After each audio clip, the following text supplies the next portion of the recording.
नमस्कार, मैं हूं केशव पंडित और आप देख रहे हैं देश का तेजी से बढ़ता है टीवी न्यूज चैनल। इस वक्त आप देख रहे हैं हमारा खास कार्यक्रम सीधा सवाल। हमारे साथ में इस चर्चा में आगे बढ़ने से पहले अपने मेहमानों से रूबरू करवा देते हैं। हमारे साथ पीड़ित सफाई कर्मचारी हैं मंजीत करोसिया जी, और हमारे साथ में प्रियंक करोसिया जी हैं जो जी जिलाध्यक्ष है अखिल भारतीय वाल्मीकि महासभा के। प्रियंक जी आपका और मंजीत जी आपका दोनों का एटीवी पर बहुत बहुत स्वागत है। बहुत बहुत धन्यवाद। धन्यवाद आपका भी। मंजीत जी लगातार जो है पीड़ित किए जा रहे हैं, वहाँ जो संवैधानिक पदों पर बैठे हुए कुछ लोग हैं जो लगातार परेशान कर रहे हैं। इसमें प्रशासनिक अधिकारी, पुलिसकर्मी और तमाम जिले के जो नेता है, जो सत्ता में बैठे हुए लोग हैं, वो भी उनका साथ दे रहे हैं। देखने वाली बात ये है कि जो संगठन, जो पार्टियां, जो जनप्रतिनिधि ये कहते हैं कि जो सबसे अंतिम पंक्ति में खड़ा हुआ व्यक्ति हमारा है, जो सनातन और हिंदुत्व की बात करते हैं और कहते हैं कि देखिए हिंदू, मुस्लिम, सिख और ईसाई बाद में भाई भाई, पहले तो ब्राह्मण, क्षत्रिय, वैश्य, शूद्र, और पता नहीं कहां कहां से क्या क्या ज्ञान जो है लाते हैं और उसी ज्ञान को बताया जाता है। लेकिन असल में जो सच्चाई है वो बहुत दूर नहीं, कोसों दूर होती है। असल में ये वही जिसे मनुवाद कहा जाता है। और फिर कहते हैं कि गाली मत दीजिए, ब्राह्मणों पर कटाक्ष मत करिए। मैं भी एक ब्राह्मण हूं। मैं समझता हूं कि यदि सम्मान पाना है तो सम्मान देना भी पड़ेगा। आप पाना चाहते हैं लेकिन आप देना नहीं चाहते हैं, कैसे चलेगा? आप चाहते हैं कि आपको सत्ता की मलाई तो आपको खानी है, लेकिन आपको सम्मान किसी को नहीं देना है। इस समाज के अंदर कहते हैं कि छोटी जाति, नीची जाति, तमाम तरह के जो है प्रयोग, दुरुपयोग किए जाते रहे समय समय पर। हालांकि शास्त्रों और वेदों में उनको बहुत बड़ा और महान भी बताया गया है। लेकिन सवाल ये उठता है कि एक व्यक्ति जो समाज की सफाई करता है, जो गंदगी है उसकी सफाई करता है, उसकी जाति ऊंची होनी चाहिए ना कि नीची होनी चाहिए। एक व्यक्ति जो गंदगी फैलाता है उसकी जाति पर क्या कटाक्ष नहीं होने चाहिए? समाज में भ्रष्टाचार, अपने भ्रष्टाचार छुपाने के लिए जरूरी यह है कि दूसरों पर भ्रष्टाचार थोप दो। आसान है ना, क्योंकि सत्ता में हैं हम, क्या ही कर लेंगे आप। मंजीत करोसिया जी आप अपना माइक अनम्यूट कर लीजिए। पूरी कहानी आप हमारे दर्शकों को बताएं कि क्या कुछ आपके साथ में हुआ है, क्योंकि मीडिया कुछ और ही कह रहा है, चौबे साहब कुछ और कह रहे हैं, बहुत सारे लोग बाहर निकल के कुछ और कह रहे हैं कि नहीं। देखिए मंजीत करोसिया जी तो पैदाइशी अपराधी हैं, तो तरह तरह की जो बातें निकल के आई हैं उसमें मंजीत जी का तो पक्ष किसी ने जाना ही नहीं कि मंजीत जी का क्या दर्द है, मंजीत जी की पीड़ा क्या है। भाई एक पक्ष को सुन लिया गया और एक पक्ष को उठा दिया गया कि अरे साहब हैं, झूठ थोड़ी बोलेंगे, इतने बड़े पद पर बैठे हुए, संविधान की शपथ लिए, आखिर डॉक्टर अंबेडकर का नाम लेकर के चलते हैं। कितना बड़ा एहसान कर रहे हैं डॉक्टर अंबेडकर के ऊपर। तो जो डॉक्टर अंबेडकर के ऊपर इतना बड़ा एहसान कर रहा हो, उस व्यक्ति का कुछ न कुछ तो एहसान मानना ही चाहिए मंजीत जी ने। हाँ, वो अलग बात है कि सत्ता का उपयोग दुरुपयोग कर रहे हैं, कि दुरुपयोग करके उपयोग कर रहे हैं, वो जांच का विषय है। मंजीत करोसिया साहब क्या कुछ हुआ शुरू से लेके आखिरी तक, आप जो है जो भी आपके साथ अभी तक हुआ है वो सारा का सारा सच आप बताएं। जो आपको लग रहा है कि हमारा पक्ष कोई जानने के लिए नहीं है और इसीलिए टीवी ने आपको मंच दिया है। जी नमस्कार जी। सर, जिसने भी कहा है कि हम पैदाइशी अपराधी हैं, हर व्यक्ति स्वतंत्र है, कुछ ना कुछ कह सकता है, उसको कहने का अधिकार है। मेरे साथ इतना शोषण हो रहा है, इतना प्रताड़ित कर रहा है, शारीरिक, आर्थिक, मानसिक। पार्षद मनमोहन चौबे आपराधिक प्रवृत्ति का बहुत ही झूठा व्यक्ति है, वाल्मीकि समाज से घृणा करने वाला व्यक्ति है। और ये मैं नहीं, पूरा ललितपुर शहर जिला जानता है।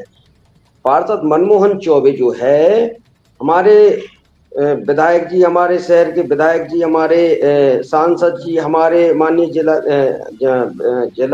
जिलाधिकारी महोदय जी, एसपी सर जी, और जितने भी बड़े बड़े पद हैं, सारे लोगों को इतना बुरा बोलता है। उस जैसा झूठा और निकम्मा व्यक्ति हमने अपनी जीवन में अब तक नहीं देखा है। और ये मैंने उसकी फेसबुक आईडी आप उठा लीजिए, मनमोहन चौबे नाम की है, आप देखेंगे आप और आपको सच्चाई मालूम पड़ जाएगी। और जो वो मुझ पे जो भी एलिगेशन लगा रहा वो बहुत ही झूठे और बेबुनियाद है। बात ये है कि 2-3 साल पहले मेरी माताजी हुई थी बीमार में आर्थिक स्थिति ठीक नहीं थी, तो हम अपने लोगों से कुछ चाह रहे थे सहयोग हो जाए। इसने मुझे ऑफर दिया, मैंने इसको मना किया था, इसने जबरन मुझे पैसा दे दिया 3.5 लाख रुपए। मैंने वो उसका पैसा ईमानदारी से चुकाता रहा। ये वो लेने के बाद भी लेने के बाद इसको वो ब्याज में काट के फिर इसको 3.5 लाख चाहिए। मेरे पास पूरा एक लिखा है, ऑन पेपर दिया है मैंने उसको पैसा, ऑन पेपर लिया था, दिया है। उसके बाद ये मुझे इतना प्रताड़ित कर रहा है, और हम छोटी सी नौकरी करते हैं, हमारे पास आय का कोई साधन नहीं है। पहली बात तो ये मैंने उसको मना किया था, उसने देते टाइम अरे कुछ नहीं, ले लीजिए, पर इतना शोषण कर रहा कि मुझे एक दिन सुसाइड करनी पड़ी। ये पूरा जिला जानता, खुद मनमोहन चौबे ने मेरे सारे लोगों को फोन करके बताया था कि ये मैं सुसाइड कर रहा था। और अभी 9 तारीख की जो घटना है ना सर, 9 जुलाई में इसने सर मेरे ऊपर थूका है, और सर इसने मेरे साथ मारपीट की सर। इसने मुझे, इसको सबसे ज्यादा जब से ये पार्षद बना है मनमोहन चौबे, तब से सर ये मुझे मेरे सफेद कपड़े नहीं पहनने देता है सर।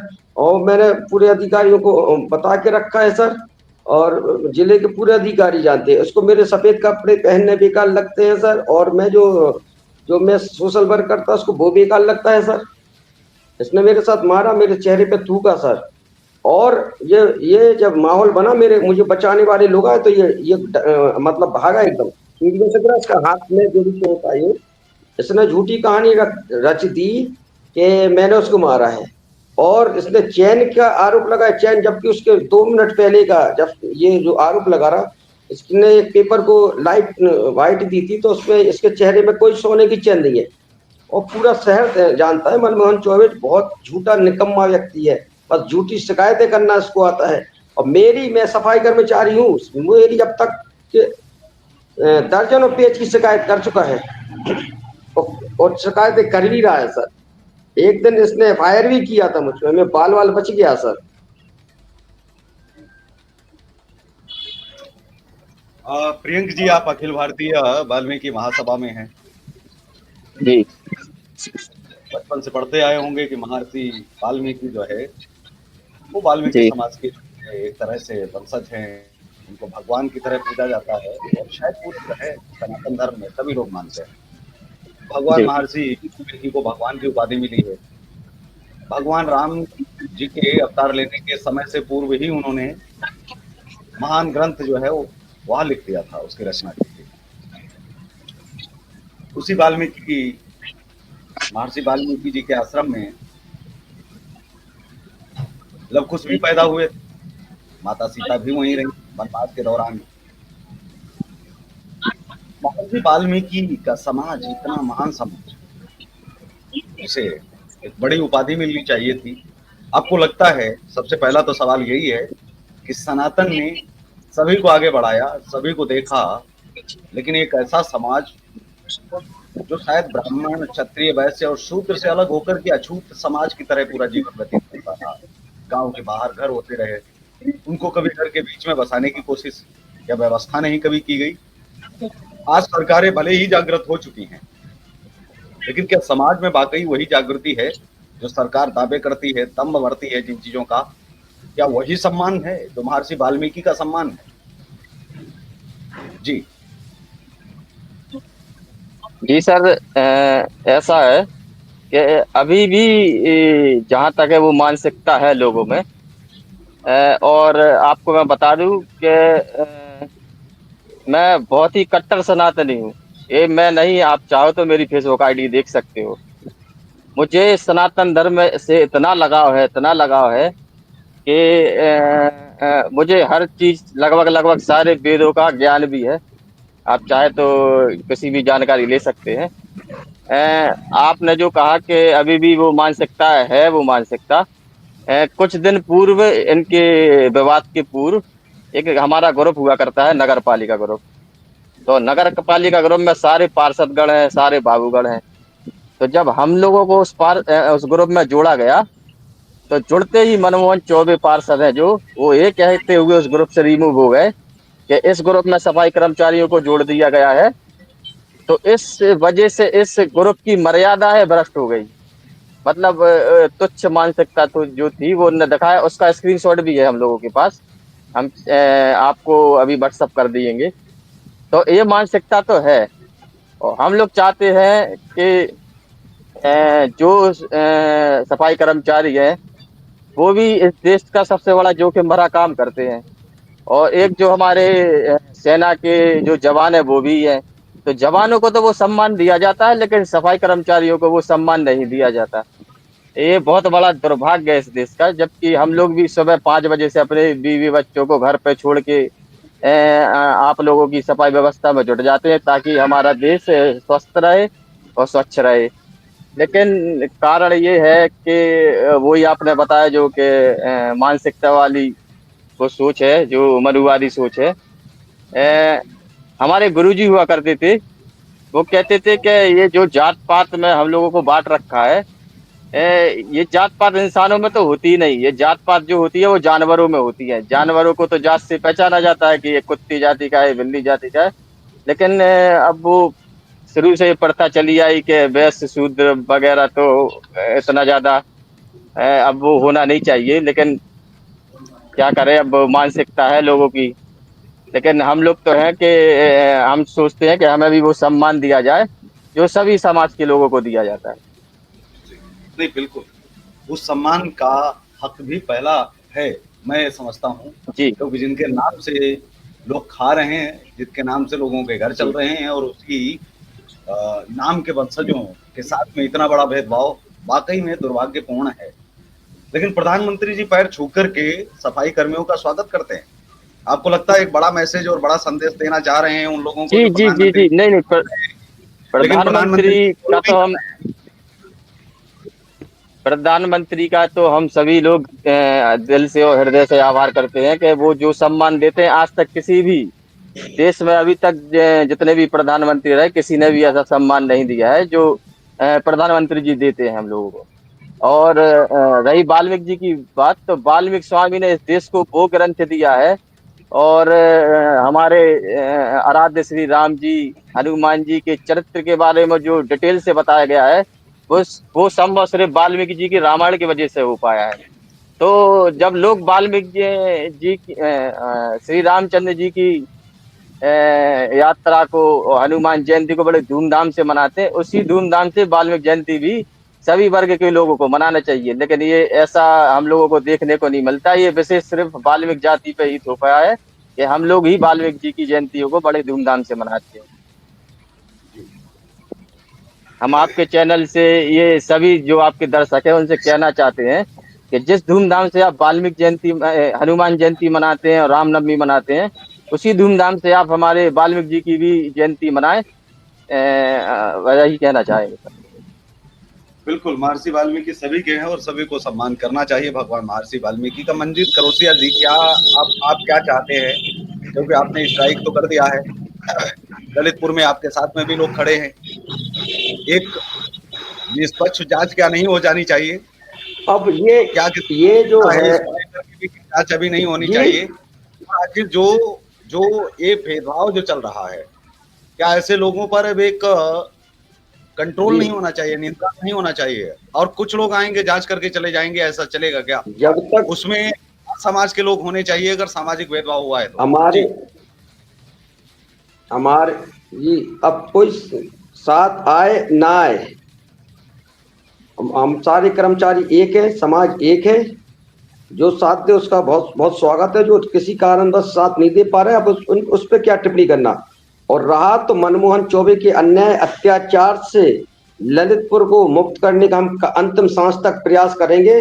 उसके लिए हमें किसी भी तरह का कोई भी वो चुकाना पड़े तो हम चुकाएंगे। और संघर्ष हम संघर्ष अत्याचारी मनमोहन चौबे के विरोध में हमेशा करते रहेंगे, क्योंकि उसने हमें इतना प्रताड़ित किया है, इतना प्रताड़ित किया है कि हम उसकी प्रताड़ना से तंग आके, सबको पता है कि हम बहुत बुरा कदम है जिससे हमारा परिवार वीरान हो जाता है।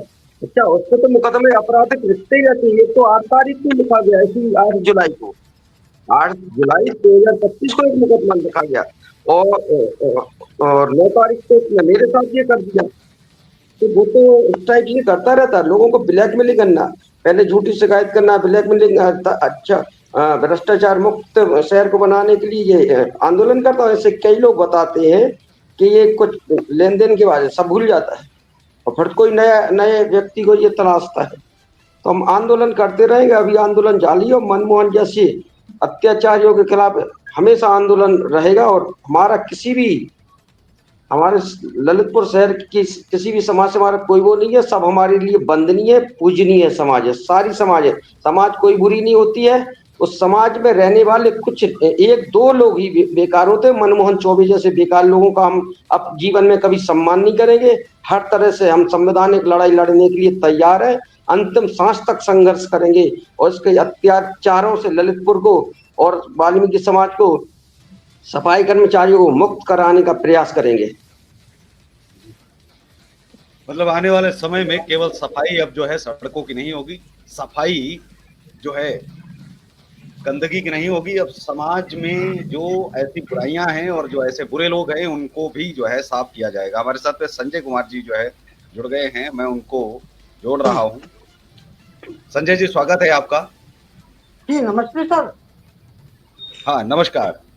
जो मंजीत करोसिया के साथ में हुआ है ललितपुर में, और लगातार जो है वहां पर लोग मौन हैं, क्या कहेंगे? पूरा मामला क्या था, क्या आप इसके बारे में जान रहे हैं, और लड़ाई कब तक चलने वाली है? जी सर, लड़ाई तो ऐसा है कि हम लोग लड़ना नहीं चाहते, और हमें तो सर न्याय की आवश्यकता है, हमको न्याय मिल जाए। हमारे जो अध्यक्ष जी के ऊपर जो थूका है सर, वो तो एक बहुत ही बड़ा अपराध है सर, और इसमें कानूनी कार्रवाई होना चाहिए सर।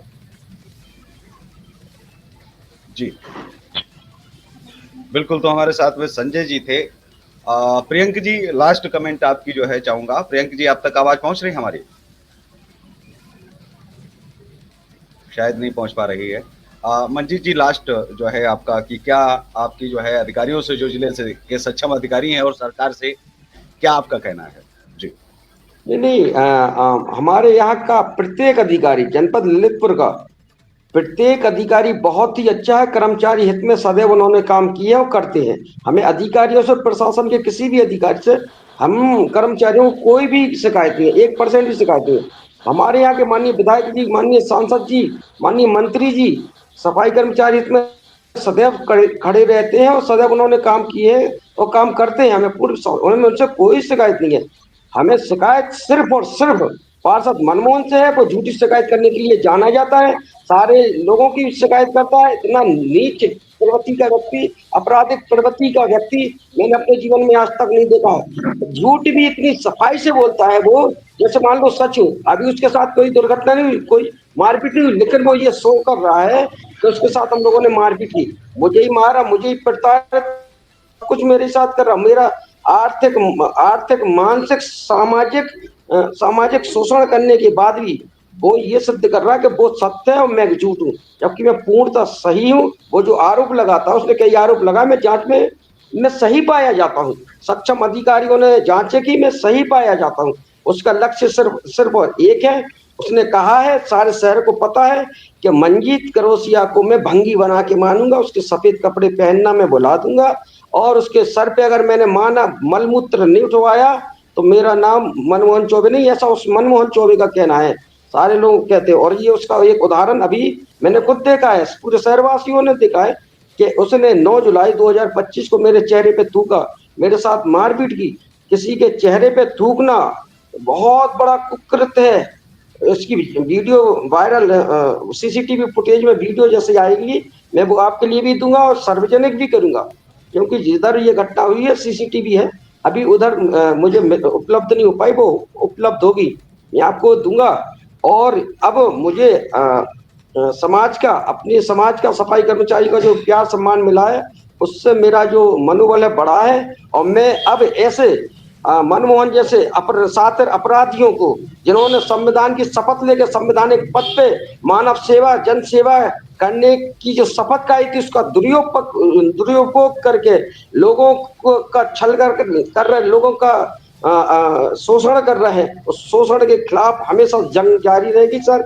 और आपका चैनल ये साक्षी बनेगा सर, और सारे शहर साक्षी बनेगा। मैं उसके विरोध में, अब मेरा एक ही लक्ष्य है, नौकरी जाए जाए, मैं मजदूरी कर लूंगा, लेकिन उस भ्रष्टाचारी मनमोहन के खिलाफ सदैव सदैव पूरे संवैधानिक तरीके से ताकत से खड़ा रहूंगा सर।